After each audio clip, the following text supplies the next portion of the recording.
Imagine being 18 years old in 1805. You're not a warrior. You're a farmer, a blacksmith's apprentice, or a tailor's son. Then, suddenly, you're handed a musket and told to march. That was the reality for thousands of young men swept up in Napoleon Bonaparte's massive conscription machine. Napoleon's Grande Armée wasn't built on elite warriors. It was built on ordinary citizens turned soldiers. In France, conscription was known as the levée en masse, and it was mandatory. If your number came up, you had no choice. Some went willingly, stirred by patriotic fervor or dreams of glory. Others cried the night they left home. Once enlisted, you were stripped of identity, hair shaved, name recorded, uniform issued.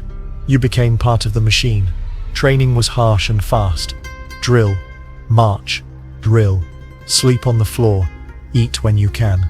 And soon enough you'd be on the road to Austria, Prussia, or Spain, marching toward the unknown. Soldiers in Napoleon's army didn't just fight. They walked, a lot. Some years the army marched over 20 miles a day for weeks on end. They called themselves foot soldiers for a reason. Boots wore out in weeks.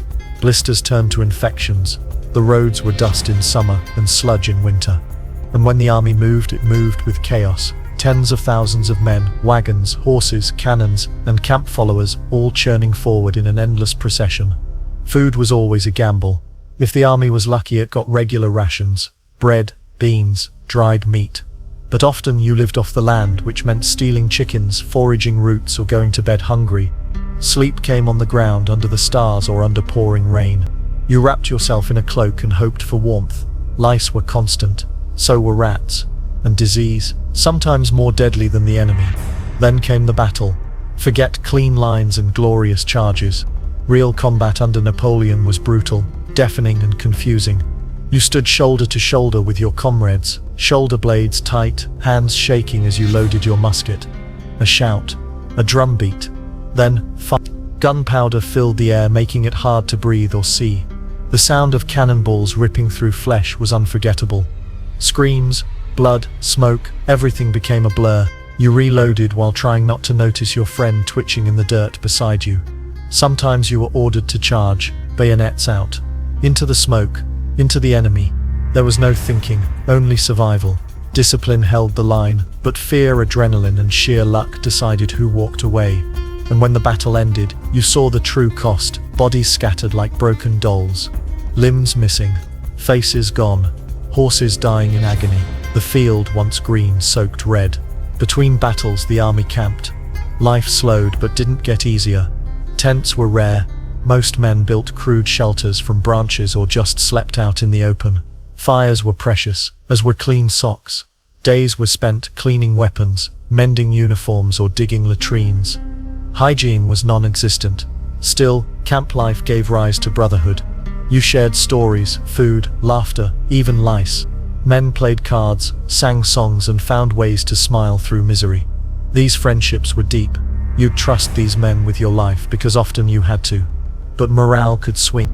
After a lost battle or harsh weather, men turned bitter. Deserters were common and punished harshly. Some were executed in front of their comrades as a warning. Letters from home were rare.